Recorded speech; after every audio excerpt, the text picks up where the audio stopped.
आज हम Aufbau principal पढ़ने जा रहे हैं। एटॉमिक स्ट्रक्चर का एक बहुत ही इंपॉर्टेंट और बहुत ही खास टॉपिक है अफबाउ प्रिंसिपल। बच्चों, हमने पिछली क्लास में लास्ट क्लास में एनर्जीज ऑफ ऑर्बिटल पढ़ा था कि किसी ऑर्बिटल में जब इलेक्ट्रॉन की फिलिंग करते हैं तो उसके इंक्रीजिंग एटॉमिक या इंक्रीजिंग एनर्जी लेवल के अकॉर्डिंग उसमें हम फिलिंग करते हैं इलेक्ट्रॉन की। तो वहाँ पर मैंने n+l रूल लगाया था। क्या लगाया था बेटा? n+l rule. Got it? तो n+l रूल की अगर बात करें हम लोग तो n+l रूल का मतलब जिसमें सम ऑफ n मतलब प्रिंसिपल क्वांटम नंबर, l का मतलब होता है एजीम्यूथल क्वांटम नंबर। किसी भी ऑर्बिटल के दोनों का सम अगर ज़्यादा होता है, इंक्रीज होता है, तो उस ऑर्बिटल की एनर्जी भी क्या होगी बेटा? हायर हो जाएगी या इंक्रीज हो जाएगी। ठीक है ना? तो इसी टाइप से हम लोग अफबाउ प्रिंसिपल को हम देख रहे हैं। अफबाउ प्रिंसिपल, एक अफबाउ का वर्ड कोई साइंटिस्ट के नाम से नहीं आया बेटा। कभी कहीं कहीं पर हमें कन्फ्यूजन होता है, बहुत सारे लोग बोलते हैं भी कि अफबाउ एक साइंटिस्ट है। नहीं बेटा, अफबाउ एक ग्रीक वर्ड है जिसका मतलब होता है बिल्डअप या मेकअप। राइट? Building up. किसको बिल्डिंग करना है? इलेक्ट्रॉनिक कॉन्फ़िगरेशन को बिल्ड करना है, बनाना होता है, किसी चीज़ को फॉर्म करना होता है। मतलब filling of electron in orbital, filling of electron in orbital in a atom. किसी भी एटम के अंदर ऑर्बिटल में इलेक्ट्रॉन की फिलिंग को हम रिप्रेजेंट करते हैं, जिससे कि एक इलेक्ट्रॉनिक कॉन्फ़िगरेशन डेवलप हो जाता है। उसी को हम बोलते हैं बेटा अफबाउ प्रिंसिपल। राइट? तो क्या होगा इसमें? सबसे पहले तो हम बोलेंगे Aufbau is a Greek word. Aufbau is a Greek word. एक ग्रीक वर्ड होता है बेटा, एक ग्रीक वर्ड होता है जिसका मीनिंग होता है दैट मीन्स बिल्ड अप और makeup the electronic configuration, makeup the electronic configuration. इसको हमें मेकअप करना होता है, बिल्डअप करना होता है। इसी को बोलते हैं हम लोग बेटा अफबाउ प्रिंसिपल। राइट? तो जनरली हमें यहाँ पर समझना यही है कि हमें इलेक्ट्रॉनिक कॉन्फ़िगरेशन बिल्डअप करना सीखना है। राइट? दूसरी बात यहाँ पर लिखना है according to this principal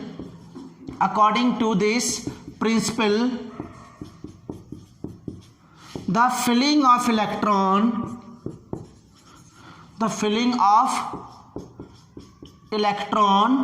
in orbital takes place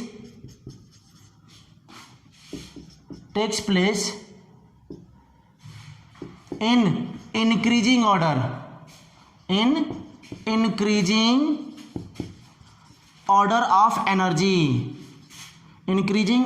of energy। Energy के बढ़ते हुए ऑर्डर में हमें उसे बिल्डअप करना होगा, उसे फॉर्म करना होगा। उसी को क्या बोलते हैं हम लोग? इलेक्ट्रॉनिक कॉन्फ़िगरेशन बोलते हैं बच्चों। राइट? तो किसी भी मतलब इस प्रिंसिपल के अकॉर्डिंग हमें इलेक्ट्रॉन की फिलिंग करनी है ऑर्बिटल में according to their increasing order of energy.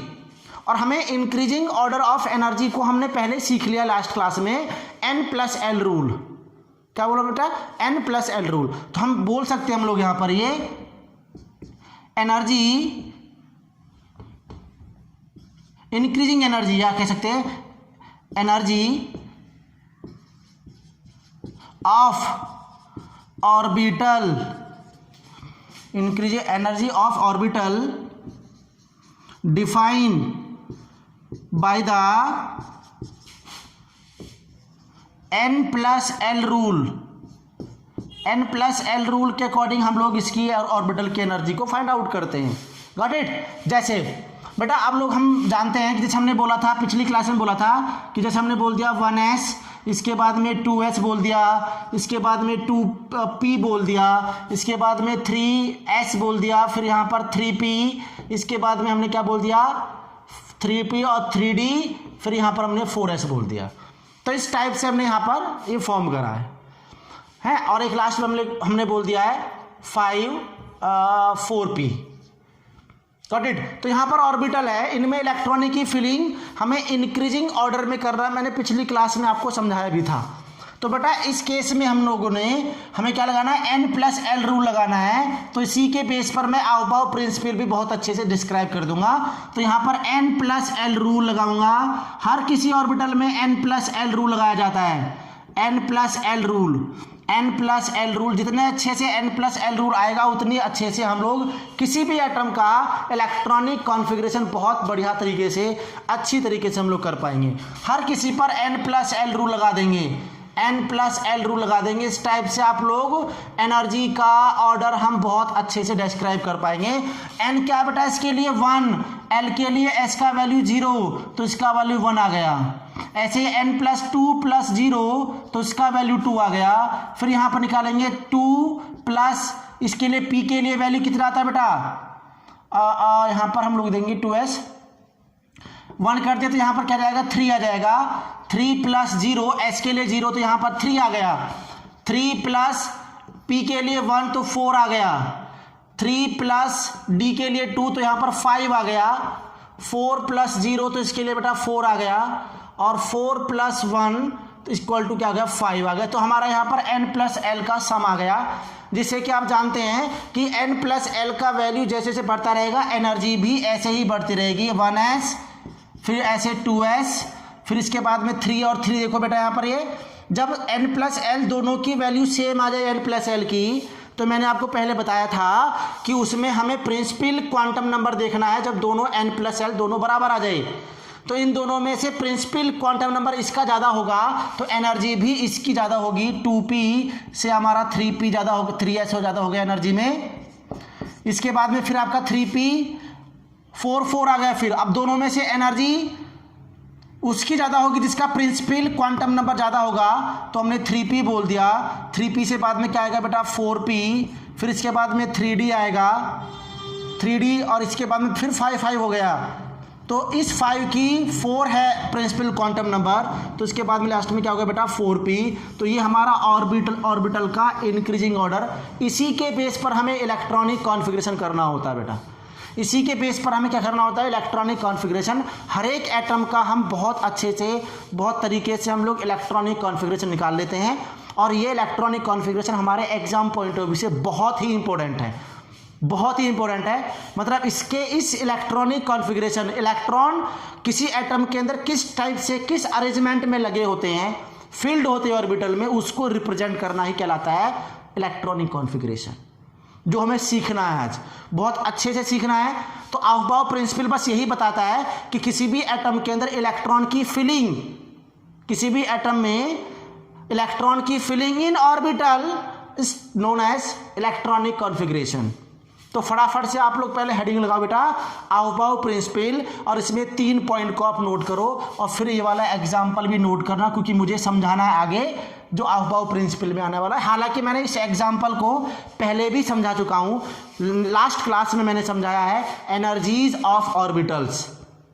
Orbital की एनर्जीज में हमने बताया था किस किस टाइप से n+l रूल लगाते हैं, मैंने इसको भी डिस्क्राइब कर दिया दोबारा से, राइट। क्योंकि मैं अब आगे यूज़ करने वाला हूं तो आपको वो याद होना चाहिए, आपको इसके बारे में पता होना चाहिए, तभी आप एनर्जी का ऑर्डर निकाल सकते हैं। मैंने एक एग्जांपल यहाँ पर ले लिया है, लेकिन आप किसी भी एटम का इलेक्ट्रॉनिक कॉन्फ़िगरेशन निकाल सकते हैं। कैसे, मैं आपको बताने जा रहा हूँ, पहले फटाफट से इन चीज़ों को नोट करते रहिए आप।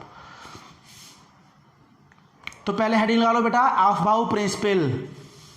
और अफबाउ प्रिंसिपल क्या कहता है, Aufbau is a Greek word that means buildup और makeup the electronic configuration, that means build up or make up the electronic configuration, that means the build up and make up the electronic configuration. Next point है according to this principle the filling of electron in orbital takes place. According to this principle the filling of electron in orbital takes place in increasing order of energy. किसी भी orbital में electron की filling उसके increasing order of energy के base पर होती है। दूसरा पॉइंट है, नोट करो इसको अच्छे से। तीसरा पॉइंट क्या कह रहा है बेटा, energy of orbital defined bye n+l rule, ये भी हम सीख चुके हैं। तो मैंने क्या बोला, यहाँ पर एनर्जी के बढ़ते हुए ऑर्डर में भरते हैं, अब ऑर्बिटल की एनर्जी कैसे निकाले? By using n+l। मैंने इसको एक एग्जाम्पल के तौर पर मैंने यहाँ पर लिख दिया है, तो आप भी इसके साथ में इसका 4th पॉइंट बना के आप किसके एग्जाम्पल के फॉर्म में लिख देंगे। ये एनर्जी, ऑर्डर ऑफ एनर्जी है, order of energy, energy orbital की एनर्जी का ऑर्डर है, ऑर्बिटल की एनर्जी का ये ऑर्डर है, बहुत इंपॉर्टेंट है, वेरी वेरी वेरी इंपॉर्टेंट। ठीक है बेटा, यहाँ से नोट हो गया। इस एग्जाम्पल को नोट कर ले इस टाइप से बना के, ताकि आपको आइडिया हो जाए। मैं इसके ऊपर अभी एक क्वेश्चन भी कराने जा रहा हूँ बेटा, आगे इनके ऊपर मैं एक क्वेश्चन भी कराने जा रहा हूँ, ध्यान रखना मेरी बात को। अब जो एनर्जीज ऑफ ऑर्बिटल है, इसके ऊपर बहुत अच्छा क्वेश्चन करेंगे, बढ़िया क्वेश्चन करेंगे, जो हमारे एनसीईआरटी में क्वेश्चन पूछा हुआ है उसको क्वेश्चन भी करेंगे हम लोग। तो फटाफट से हम लोग यहाँ लिखेंगे ऑर्डर ऑफ एनर्जी, जिसमें हमने इस टाइप के ऑर्डर लगाए हुए हैं। रफ कर दो बेटा। चलिए अब मैं इसके आगे अफबाउ प्रिंसिपल, मतलब किसी का भी इलेक्ट्रॉनिक कॉन्फ़िगरेशन कैसे किया जाए, अब वो सीखने जा रहे हैं। तो अफबाउ के जो प्रिंसिपल में जो हमने ऑर्बिटल का अरेंजमेंट लगाना है, उसका तरीका जानना है, वो तरीका आप लोग सीख लेंगे हम लोग यहाँ पर। चलिए मैंने n+l रूल लगा दिया, ये तो कॉन्सेप्चुअल चीज़ हो गया, लेकिन अब हम हर चीज़ में तो n+l रूल नहीं लगाएंगे, बार बार तो n+l रूल लगा के तो बहुत बड़ा हो जाएगा मामला ये। तो हमें क्या काम करना है, इसे समराइज़ करना है, इसको एक छोटे से टर्म में लेके आना है, उस चीज़ को सीख लेंगे तो हमारा इलेक्ट्रॉनिक कॉन्फ़िगरेशन भी लिखना बहुत अच्छे से आ जाएगा। Got it. चलिए हम शुरुआत करते हैं। अफबाउ प्रिंसिपल में इलेक्ट्रॉनिक कॉन्फ़िगरेशन कैसे लिखते हैं, तो अच्छे से सुनना, पहले देखते रहना, नोट कोई नहीं करेगा अभी, मैं कैसे लिख रहा हूँ आपको वो जानना है। जैसे मैं यहाँ पर एक पिक्चर बनाऊँगा, उसी हिसाब से आपको पिक्चर बनानी है। मेरी बात को ध्यान से सुनना, कॉपी पेन बिल्कुल साइड में रख दीजिए, बिल्कुल भी कोई जल्दी नहीं है, बस इसको सीखना है हम लोगों को, राइट। बहुत सारे बच्चे इसमें सीखने में प्रॉब्लम करते हैं। इलेक्ट्रॉनिक कॉन्फ़िगरेशन बहुत सारे बच्चों को आता नहीं है, 12th क्लास में आ जाते हैं 11th पास करके, लेकिन उसको इलेक्ट्रॉनिक कॉन्फ़िगरेशन ही नहीं आता बेटा, राइट। तो उससे आप बचना है, हमें इलेक्ट्रॉनिक कॉन्फ़िगरेशन यहाँ पर सीखना है। एटॉमिक स्ट्रक्चर चैप्टर कंप्लीट अगर हमें अच्छे से करना है तो, बिना इसके तो एटॉमिक स्ट्रक्चर कंप्लीट हुआ ही नहीं। जो हमने सीखा, अगर ये नहीं आता तो सब पर सारे सीखे सिखाए पर पानी फिर जाएगा, कुछ नहीं, कोई फ़ायदा नहीं, चाहे हम श्रोडिंगर इक्वेशन क्यों ना आती हो हमें, राइट, हाइजेनबर्ग प्रिंसिपल क्यों नहीं आता हो, डी ब्रोगली इक्वेशन क्यों नहीं आती है, लेकिन उस इलेक्ट्रॉनिक रिप्रेजेंटेशन को हमें डिटरमाइन करना है। एटम के अंदर इलेक्ट्रॉनिक को रिप्रेजेंट कैसे किया जाए उसको देखना है। तो सुनिए, मैंने यहाँ पर लिखा 1s 2s, ये s ऑर्बिटल है, 3s 4s, ऐसे बनाना है हमें, 5s, लेकिन आपको अभी नहीं बनाना, पहले सुनते रहिए देखते रहिए, 6s 7s, पहले मैंने 1 2 7 लिख दिया। इसके बाद में s के बाद में कौन सा ऑर्बिटल आता है बेटा, p ऑर्बिटल, तो यहाँ पर 2p 3p 4p 5p, इसके बाद में आपका 6p, यहाँ पर हमारा 7p। p के बाद में क्या आता है बेटा, d, एक को छोड़ के लिखना, फिर 3d 4d 5d, इसके बाद मैंने लिख दिया बेटा 6d।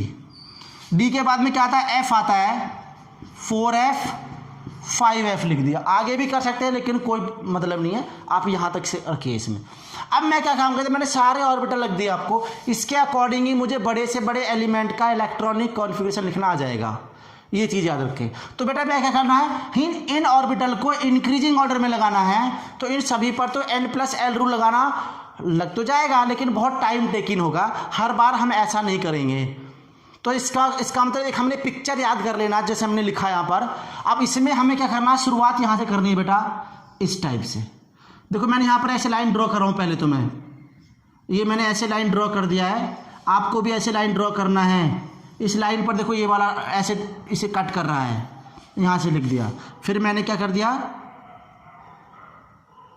फिर मैंने इसको ऐसे लिख दिया। फिर यहाँ पर मैंने ये 6p इसके ऊपर आ रहा है यहाँ पर, और फिर मैंने यहाँ पर लिख दिया लास्ट में 6d को, थोड़ा सा 6d को ऐसे लिख दिया, 5f 6 ये। तो इस टाइप से हमारा क्या कॉन्फ़िगरेशन हुआ। तो मैंने यहाँ पर देखो, यहाँ से लिखना शुरू करना बेटा, और इसके हेड को इसके टेल से मिला देंगे, इसके हेड को इसके टेल से मिलाएंगे और यहाँ से लिखना शुरू करेंगे। जो जो रास्ते में आता रहेगा बेटा उसको लिखते रहेंगे, अपना इलेक्ट्रॉनिक कॉन्फ़िगरेशन पूरा कंप्लीट हो जाएगा। फिर इसके हेड को इसके टेल से मिला दो, पूरा कॉन्फ़िगरेशन की चेन बन जाएगी। इंक्रीजिंग ऑर्डर में ध्यान दीजिएगा बेटा, यही हमारा इंक्रीजिंग ऑर्डर है। जब भी आपको एग्जाम में इलेक्ट्रॉनिक कॉन्फ़िगरेशन पूछे तो सबसे पहले आपको ये लिख लेना है, जिससे कि हालांकि प्रैक्टिस करोगे तो बेटा अपने आप ही याद हो जाएगा। ये इतना आपको ज़्यादा हार्ड वर्क करने की जरूरत नहीं है। बस एक दो बार इसको अपने कॉपी पर, फेयर कॉपी पे या रफ कॉपी पर लिख के देख लीजिएगा, तो आप लोग समझ जाएंगे कहाँ से स्टार्टिंग करनी है। तो बेटा यहाँ से स्टार्टिंग किया, ये हमारा इंक्रीजिंग एनर्जी लेवल है। इस रास्ते से चलना शुरू करेंगे और जो जो रास्ते में आता रहेगा उसको लिखते रहेंगे। आप जानते हैं कि एस में इलेक्ट्रॉन होते हैं 2, तो जहाँ पर एस आएगा उसके ऊपर 2 इलेक्ट्रॉन भर देंगे। पी आएगा तो पी के ऊपर 6 इलेक्ट्रॉन भर देना है। डी आएगा तो वहाँ पर 10 इलेक्ट्रॉन भर देना है। एफ आएगा तो इसके अंदर 14 इलेक्ट्रॉन भर देना है। ये चीज़ आपको देख लेना बस। एस पी डी एफ इस टाइप से आपको देखना है भाई, एस पी डी एफ देखना है आपको, राइट। समझे बात को? यहाँ पर बहुत इंपॉर्टेंट है, आपको ध्यान दीजिएगा थोड़ा देर के लिए। तो बेटा मैं यहाँ पर इलेक्ट्रॉनिक कॉन्फ़िगरेशन का ऑर्डर दिखा दूंगा, फिर मैं अलग अलग क्वेश्चन करूंगा तो आपको और भी अच्छे से क्लियर आ जाएगा। तो मैं पहले क्या लिखूंगा बेटा, सबसे पहले 1s लिखूंगा। किसी का भी इलेक्ट्रॉनिक कॉन्फ़िगरेशन लिखूंगा तो मैं लिख दूंगा order of energy. Order of energy मतलब इलेक्ट्रॉनिक कॉन्फ़िगरेशन का ये ऑर्डर ऑफ एनर्जी है। सबसे पहले 1s, इसके बाद में एनर्जी, फिर कौन आया भाई, इसके बाद में 2s आया। 2s के बाद में क्या आएगा बेटा, 2p आएगा। जो रास्ते में आता रहे वो लिखते रहिएगा। n+l रूल अपने आप फॉलो करते जा रहा है। ये 3s है भाई, ये 3s के बाद में क्या है बेटा, 3p आया। 3p के बाद में क्या रहा है, 4s। 4s के बाद में क्या रहा है, 3d। और आप लोग इसके साथ साथ में लिखते रहिएगा, जो भी आता रहेगा वो फटाफट से आप लोग सामने। 5s, इसके बाद में आपका क्या आएगा 4d, इसके बाद में आपका क्या आएगा 5p, इसके बाद में आपका आएगा 6s, फिर आपका 4f, फिर हमारा क्या आएगा 5d एंड सो ऑन। ऐसे ऐसे लिखते रहिए। यही हमारा increasing order of electronic configuration है। बात यहाँ तक आपको बिल्कुल क्लियर समझ में आ गई बेटा? एक एक बात को आप लोग यहाँ समझ लीजिएगा। Very important, really it is really so important, बहुत इंपॉर्टेंट है बेटा ये। तो ऑर्डर ऑफ एनर्जी हमें लिखना आ गया। किसी भी एटम के अंदर इलेक्ट्रॉनिक कॉन्फ़िगरेशन करेंगे हम लोग तो 1s, अब s के ऊपर 2 इलेक्ट्रॉन तो 2 लिख देंगे, 2s2। p के ऊपर 6 इलेक्ट्रॉन तो 6 लिख देंगे। d के ऊपर 10 इलेक्ट्रॉन जैसे उसकी रिक्वायरमेंट है। जैसे मैंने लिखा बेटा इलेक्ट्रॉनिक कॉन्फ़िगरेशन लिखना है हमें, इलेक्ट्रॉनिक कॉन्फ़िगरेशन लिखना है किसके लिए, फॉर एग्जांपल मुझे लिखना सोडियम एटम के लिए, जिसमें इलेक्ट्रॉन एटॉमिक नंबर कितना है 11। कितना इलेक्ट्रॉन है बेटा इसमें 11 है। तो इलेक्ट्रॉन 11 है, एटॉमिक नंबर इलेक्ट्रॉन के बराबर होगा। तो मैं यहाँ पर इसका इलेक्ट्रॉनिक कॉन्फ़िगरेशन वहाँ से लिखना शुरू करूँगा। पहले 1s2 आएगा, इसके बाद में 2s2 आता, ध्यान दीजिएगा। 2s के बाद में 2p6 आता है। कितने इलेक्ट्रॉन हो गए, 2 4 6 10 है। कितने इसके पास में 11। तो 2p के बाद में क्या रहा बेटा 3s, लेकिन बचा इलेक्ट्रॉन केवल 1, तो 1 रख देंगे। यही इसका इलेक्ट्रॉनिक कॉन्फ़िगरेशन है। क्या होगा, यही इसका इलेक्ट्रॉनिक कॉन्फ़िगरेशन है। मैं इलेक्ट्रॉनिक कॉन्फ़िगरेशन मैंने पहले भी यूज़ की है बेटा, लेकिन एक्चुअल में सीखना अगर यहाँ पर है तो आउबाउ प्रिंसिपल को दिमाग में होना बहुत ज़रूरी है। आउबाउ प्रिंसिपल का होना बहुत ज़रूरी है दिमाग में, तभी आप किसी का भी इलेक्ट्रॉनिक कॉन्फ़िगरेशन निकालेंगे। जैसे बेटा हमने लिखा क्लोरीन का।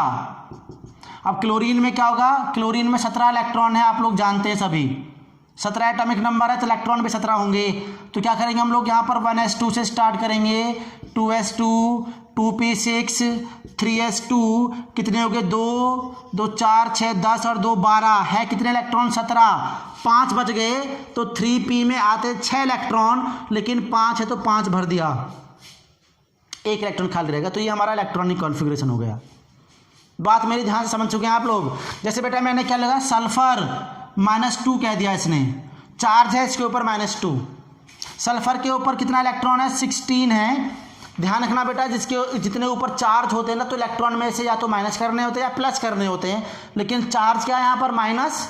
माइनस का मतलब 2 इलेक्ट्रॉन और जुड़ गए, तो कुल इलेक्ट्रॉन कितने हैं इसके पास में 16 + 2, तो टोटल हो गए 18 इलेक्ट्रॉन। और 18 इलेक्ट्रॉन को भरना शुरू करूंगा मैं यहाँ पर 1s2 2s2 2p6 3s2 3p6। जरा देखिए काउंट करके 10 12 और यहाँ पर क्या हो गया 12 6 18। इसके बाद में यहाँ पर आगे इलेक्ट्रॉनिक कॉन्फ़िगरेशन नहीं लिख पाऊंगा क्योंकि इलेक्ट्रॉन सारे खत्म हो गए। जहाँ तक इलेक्ट्रॉन खत्म हो जाए उसके आगे नहीं लिखना होता है। ये पूरी सीरीज तो मैंने बड़े बड़े एटम के लिए यूज़ कर सकते हैं हम लोग ऐसे, लेकिन जितने इलेक्ट्रॉन है उतना ही हमें भरना है बेटा। इस बात को आप क्लियरली जान लेना, इसे बात को आप क्लियरली जान लेना बच्चा, ठीक है ना। बात समझ में आई बेटा, बात समझ में आई। अब यहाँ पर एक बात और सीखनी है मुझे, यहाँ पर हमारे लिए होमवर्क है, होमवर्क आपको कंप्लीट करना। सुनिए ध्यान से बेटा, हमें होमवर्क क्या करना है, फास्फोरस जिसमें 15 इलेक्ट्रॉन है, स्कैंडियम है 21 electron, scandium Sc scandium, manganese है 25 इलेक्ट्रॉन, इसके बाद में सिलिकॉन है 14 इलेक्ट्रॉन, कार्बन हमारा 6 है, फ्लोरीन हमारा 9 है, फ्लोरीन पर -1 चार्ज भी कर देते हैं हम लोग, -1 चार्ज। और देखिए और लिखे हम लोग कैल्शियम +2 चार्ज 20 इलेक्ट्रॉन है, Mg +2 चार्ज 12 इलेक्ट्रॉन होते हैं, राइट। जितना भी एलिमेंट जो भी दिमाग में आए उनका इलेक्ट्रॉनिक कॉन्फ़िगरेशन आप इसके हिसाब से कर दीजिए। ये एग्जाम में पक्का पूछता बेटा, एंट्रेंस एग्जाम में तो इसके क्वेश्चन आते पक्के, और हमारे स्कूल लेवल का भी आता बेटा question. Right the electronic configuration of the following element या फॉलोइंग आयंस, राइट। और भी कोई एक आधा एलिमेंट लिख दें भाई, और भी चलो एक आधा एलिमेंट हम लिख लेते हैं। आर्सेनिक 33, आर्सेनिक हमारा 33 है, इसका हम लिख लेते हैं, गॉट इट। और हमारा क्या कर लेते हैं, यही लिख लेते हैं। और हमने जिंक Zn 30 इलेक्ट्रॉन, ये हम लोग होमवर्क है, इन सारे एलिमेंट का इलेक्ट्रॉनिक कॉन्फ़िगरेशन लिखना है बहुत अच्छे से क्लियरली, गॉट इट। ज़रा फटाफट से इसको नोट करिए, मैं इसमें कुछ एक्सेप्शनल केस बताने जा रहा हूँ इलेक्ट्रॉनिक कॉन्फ़िगरेशन में, सही है। तो जल्दी से फटाफट से आप आओ प्रिंसिपल यहाँ पर पहले इस डायग्राम को बनाएंगे अच्छे से, बिल्कुल जैसे मैंने बनाया है उसको आप इसको रिपीट भी करिए, आप लोग लेक्चर को थोड़ा रिपीट करिए, मैंने कैसे बनाया है आपको उसी हिसाब से बनाना शुरू कर देना है, राइट। यहाँ बच्चे बनाने में से कंफ्यूज होते हैं भाई, यहाँ पर उल्टा सीधा कर देते, गलत कर देते हैं, लेकिन गलत नहीं करना है। एक भी सीरीज गलत हुई तो इसका मतलब मामला गड़बड़ हो जाएगा बेटा। यहाँ से ये वाला पॉइंट तो इधर आ रहा है और ये वाला पॉइंट ऊपर जा रहा है ऐसे, ये वाला पॉइंट इधर आ रहा है, ये वाला पॉइंट इधर जा रहा है ऐसे, गॉट इट। ये वाला पॉइंट ऐसे, ये वाला पॉइंट इधर जा रहा है, ये वाला पॉइंट ऐसे आएगा, ठीक है ना। ये चीज़ अपने हिसाब से इससे लिख दीजिए। ऑर्डर ऑफ एनर्जी, टोटल को मैंने ऑर्डर ऑफ एनर्जी के फॉर्म में ऐसे लिख दिया, इंक्रीजिंग एनर्जी लेवल है, ये इंक्रीजिंग एनर्जी लेवल है, ये इलेक्ट्रॉनिक कॉन्फ़िगरेशन है, इलेक्ट्रॉनिक कॉन्फ़िगरेशन ऐसे लिखा हुआ है।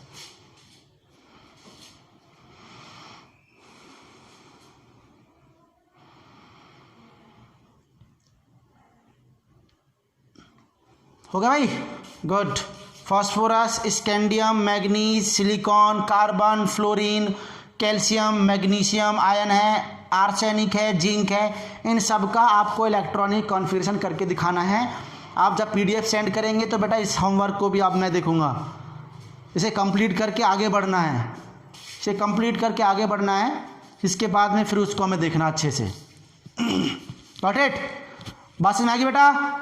चलिए अब इसको हम रफ करते हैं, हम कुछ इसमें क्वेश्चन करते हैं, कुछ एग्जाम्पल करते हैं, और इसकी स्टेबिलिटी को हम देखते हैं। हम लोग बेटा क्या करते हैं, इसकी स्टेबिलिटी को हम देखते हैं कि इसकी स्टेबिलिटी को, किसी भी एटम की स्टेबिलिटी को हम कैसे चेक किया जाए। तो मैं इस आओ प्रिंसिपल में हम लोग इलेक्ट्रॉनिक कॉन्फ़िगरेशन की बात करेंगे और कुछ एलिमेंट की इलेक्ट्रॉनिक कॉन्फ़िगरेशन ही हम लोग देखेंगे। इसको बहुत ध्यान से, बहुत अच्छे समझ के नोट करना भाई, बहुत ध्यान से, बहुत अच्छे से समझ के नोट करना है। बिना इसके समझे बेटा आप आगे टॉपिक कंप्लीट नहीं कर पाएंगे। जैसे हमारा केमिकल बॉन्डिंग है, पीरियोडिक टेबल है, पीरियोडिसिटी है, तो इनके लिए ये इलेक्ट्रॉनिक कॉन्फ़िगरेशन बहुत इंपॉर्टेंट है जी, राइट। इलेक्ट्रॉनिक कॉन्फ़िगरेशन ये मानो आप बेसिक टर्म है, केमिस्ट्री में आगे यूज होता ही रहेगा इलेक्ट्रॉनिक कॉन्फ़िगरेशन, तो इसको इजी मत लेना, बहुत सीरियसली इसको पढ़ना है, बहुत सीरियसली इसको समझना है और इसको नोट डाउन बहुत अच्छे से करना है, समझ के नोट करना। किसी को कन्फ्यूजन होगा तो लेक्चर को रिपीट करना, और लेक्चर को रिपीट करने के बाद भी समझ में नहीं आ रहा तो मेरे पास तभी के तभी कॉल करिए लेक्चर को रोक कर, राइट। बिल्कुल भी ये नहीं सोच लेना कि आपको लेक्चर ख़त्म करने के बाद में मैं पूछूंगा, नहीं। जहाँ पर डाउट आया, क्लियर ही नहीं हो रहा डाउट लेक्चर को रिपीट करने पर भी, तो इसका मतलब फिर आप फटाफट से मेरे पास कॉल करिए और मैं उस डाउट को वहीं पर उसी पॉइंट जब आपने लेक्चर रोका हुआ वहीं पर क्लियर करके फिर आप आगे कंटिन्यू करेंगे तो आगे की चीज़ें और अच्छे समझ में आएंगी, आगे की चीज़ें और अच्छी समझ में आएंगी। तो बेटा मैं यहाँ पर क्या काम करता हूँ, मैं यहाँ पर देखता हूँ स्टेबिलिटी की बात कर रहा हूँ, सुनो ध्यान से। Stability of electronic configuration. बेटा ये क्वेश्चन जरूर पूछता है हमारे स्कूल लेवल में, इलेक्ट्रॉनिक कॉन्फ़िगरेशन के ऊपर ये क्वेश्चन जो मैं करने जा रहा हूँ ये जरूर पूछता है, 100% पूछता है।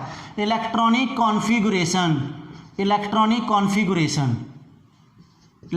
कॉन्फ़िगरेशन, तो स्टेबिलिटी देखनी हमें किसी भी इलेक्ट्रॉनिक कॉन्फ़िगरेशन की। अब बात सुनो ध्यान से भाई, बात क्या सुनना है बेटा कि हमें किसी भी इलेक्ट्रॉनिक कॉन्फ़िगरेशन की स्टेबिलिटी कैसे होती है। तो कोई भी एटम का इलेक्ट्रॉनिक कॉन्फ़िगरेशन स्टेबिलिटी क्या करेगा, stability of any orbital define by the filling of electron. तो बेटा अगर फुलफिल्ड इलेक्ट्रॉनिक कॉन्फ़िगरेशन है तो वो मोस्ट स्टेबल है।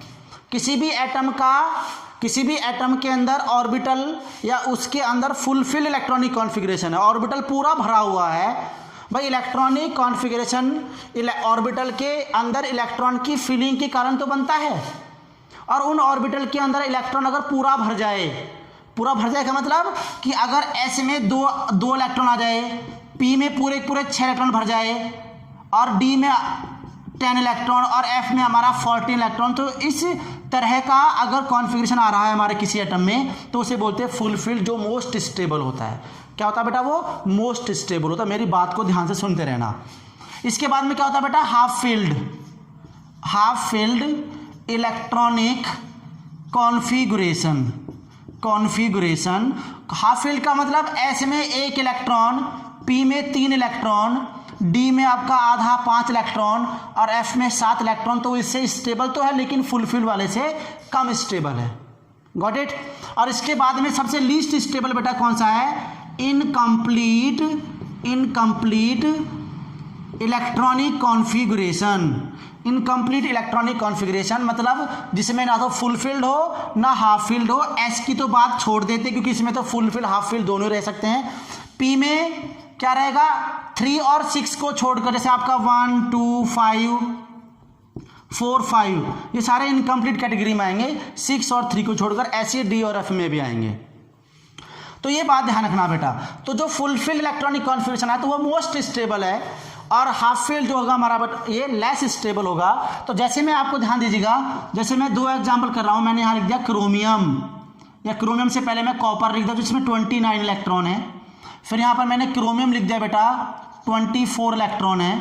फिर यहाँ पर मैंने क्या लिख दिया, मैग्नीज लिख दिया 25 इलेक्ट्रॉन है। मेरी बात को ध्यान से सुनना बेटा, बहुत इंपॉर्टेंट है, वेरी इंपॉर्टेंट, बहुत इंपॉर्टेंट, रियली में बहुत इंपॉर्टेंट है। इलेक्ट्रॉनिक कॉन्फ़िगरेशन की स्टेबिलिटी देखते हैं। अब कॉपर का मैं करता हूँ इलेक्ट्रॉनिक कॉन्फ़िगरेशन जो हमें करना आता है। मैंने यहाँ पर इलेक्ट्रॉनिक कॉन्फ़िगरेशन में 1s2, इसके बाद में 2s2, इसके बाद में 2p6, इसके बाद में 3s2, इसके बाद में क्या लिखा बेटा 3p6, ठीक है ना। इसके बाद में क्या होगा आपका 4s2, इसके बाद में क्या होगा आपका 3d9। देखिए ध्यान से 3d9 राइट। अब ये क्या है, ये इलेक्ट्रॉनिक कॉन्फ़िगरेशन क्या सही है, ये इलेक्ट्रॉनिक कॉन्फ़िगरेशन बेटा गलत है। रीजन ये है इसका कि भाई देखो सबसे लास्ट में जो डी ऑर्बिटल में कितना इलेक्ट्रॉन आ रहा है, 9। मतलब ये अनस्टेबल है, गलत तो नहीं बोल सकते, लेकिन अनस्टेबल है, ये अनस्टेबल है ना। अब अनस्टेबल है तो इसका मतलब अनस्टेबल से स्टेबल बनने की अगर कैटेगरी होती है, अनस्टेबल से स्टेबल बनने के चांसेस होते हैं by taking only one electron, by taking only one electron. तो डी में 9 इलेक्ट्रॉन है तो बेटा इनकम्प्लीट इलेक्ट्रॉनिक कॉन्फ़िगरेशन है। लेकिन अगर इसको कहीं से एक इलेक्ट्रॉन मिल जाए, अगर इसको कहीं से एक इलेक्ट्रॉन मिल जाए तो बेटा क्या हो जाएगा, अनस्टेबल से बहुत ज़्यादा स्टेबल बन जाएगा। मेरी बात को समझना कि 3d9 में अगर किसी भी ऑर्बिटल में, डी ऑर्बिटल में एक इलेक्ट्रॉन को लेने पर वो फुल फिल्ड या हाफ फिल्ड हो जाए तो उसका इलेक्ट्रॉनिक कॉन्फ़िगरेशन स्टेबल हो जाएगा और वही स्टेबल क्या होगा, कॉन्फ़िगरेशन करेक्ट होगा उसके लिए। तो ये डी में 9 इलेक्ट्रॉन है तो इसका मतलब अगर ये पीछे वाले 4 से एक इलेक्ट्रॉन ले ले तो ये 10 हो जाएगा और अनस्टेबल से बहुत ज़्यादा स्टेबल हो जाएगा, अनस्टेबल से बहुत ज़्यादा स्टेबल हो जाएगा। तो बेटा इसका करेक्ट इलेक्ट्रॉनिक कॉन्फ़िगरेशन जो आएगा वो क्या आएगा, 2p6 3s2 3p6 4s1। इसका एक इलेक्ट्रॉन जंप हो गया, याद रखना केवल एक इलेक्ट्रॉन। अगर कहीं पर एक इलेक्ट्रॉन जंप करके 4s से डी में आने पर वो स्टेबल हो रहा है या तो फुल फील्ड या हाफ फील्ड, तो वही इलेक्ट्रॉनिक कॉन्फ़िगरेशन हमारा क्या हो जाएगा, करेक्ट हो जाएगा। That is the correct electronic configuration. ये कॉन्फ़िगरेशन हमें कॉपर के लिए लिखना है, ऊपर वाला नहीं लिखना है, वो गलत हो जाएगा। मेरी बात को ध्यान देना, इसलिए मैंने स्टेबिलिटी दिखाया। कॉपर के अंदर, किसके अंदर बोल रहा हूँ बेटा, मैं कॉपर के अंदर बोल रहा हूँ, राइट।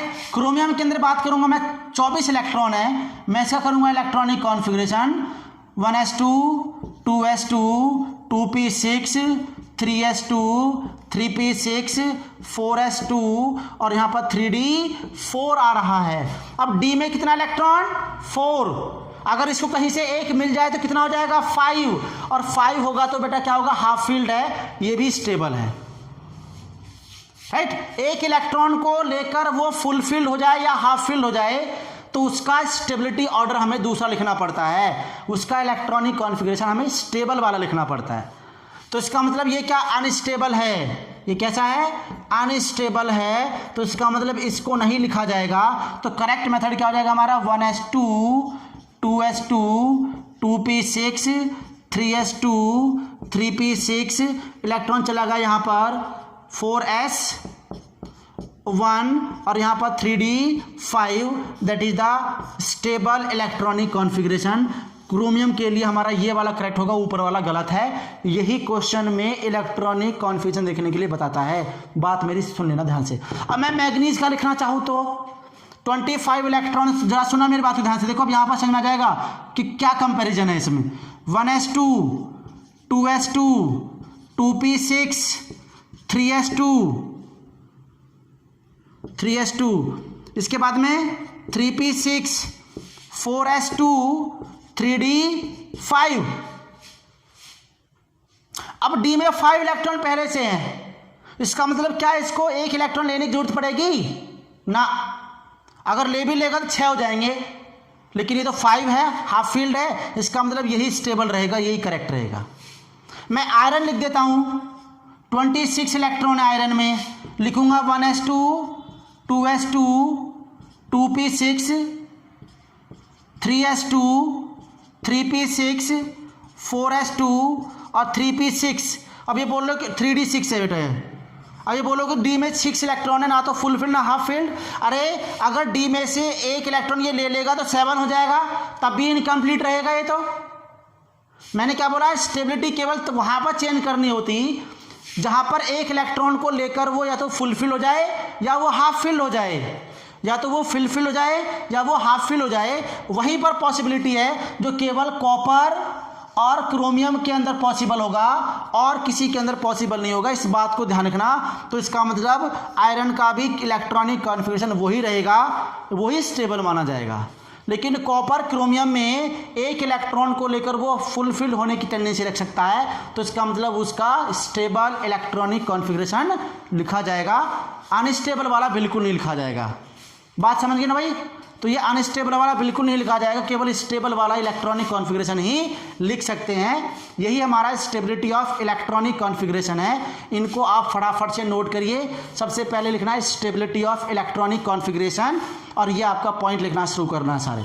एग्जाम्पल नोट जरूर करना भाई, ये एग्जाम्पल नोट करना। इसके आगे स्टार बनाया है, ये एक्सेप्शनल केस है, ये एग्जाम में क्वेश्चन जरूर पूछता है और ये कई बार क्वेश्चन पूछा भी हुआ है। बच्चे इसको लिख कर आते हैं, बहुत सारे बच्चे ऊपर वाले अनस्टेबल को लिख के आते हैं, इसके बारे में पता ही नहीं होता है। लेकिन आप जान लीजिए कि अगर किसी डी ऑर्बिटल में एक इलेक्ट्रॉन को लेकर वो स्टेबल होने की टेंडेंसी रखता है तो वो इलेक्ट्रॉन को ट्रांसफर कर लेगा और फुल फील्ड या half field electronic configuration show करने लगेगा, रिप्रेजेंट करने लगेगा। वही हमारा इलेक्ट्रॉनिक कॉन्फ़िगरेशन करेक्ट होगा, वही हमारा क्या होगा बेटा, करेक्ट इलेक्ट्रॉनिक कॉन्फ़िगरेशन होगा। Got it? बात समझिए भाई। फटाफट से लिखना है स्टेबिलिटी ऑफ इलेक्ट्रॉनिक कॉन्फ़िगरेशन, और लिखा है इसमें stability of any orbital defined by filling of electron. और इसकी स्टेबिलिटी को देखो इस टाइप से बॉक्स बना के लिख दीजिएगा। Fulfilled electronic configuration is more stable than half field electronic configuration, and half field electronic configuration is more stable then incomplete electronic configuration. Right? इसके लास्ट ऑर्बिटल में अगर इलेक्ट्रॉन फुलफिल्ड है तो वो फुलफिल्ड इलेक्ट्रॉनिक कॉन्फ़िगरेशन होगा, और last orbital में अगर वो हाफ फील्ड है तो इसका मतलब क्या होगा, वो हाफ फील्ड इलेक्ट्रॉनिक कॉन्फ़िगरेशन जो उससे अनस्टेबल होता है या कम स्टेबल होता है। राइट? और दोनों एग्जाम्पल कॉपर और क्रोमियम के आगे स्टार लगा हुआ, ये बहुत इंपॉर्टेंट है। साथ में मैग्नीज और आयरन के इलेक्ट्रॉनिक कॉन्फ़िगरेशन को भी लिख लेना भाई। राइट? इसके अंदर स्टेबिलिटी ऑर्डर नहीं बताएंगे, क्योंकि इसके अंदर तो डी में इलेक्ट्रॉन 5 है, इसमें डी में इलेक्ट्रॉन 6 है, तो अगर यहाँ से इलेक्ट्रॉन लेगा तो 6 हो जाएगा, जो अनस्टेबल दोबारा से हो जाएगा। और 6 इलेक्ट्रॉन है, अगर एक इलेक्ट्रॉन ले भी लेगा तब भी 7 होगा, फुल फील्ड और हाफ फील्ड तब भी नहीं होगा। तो इसका मतलब इसमें इलेक्ट्रॉन का ट्रांजिशन नहीं कर सकते। सही भाई? नोट हो गया?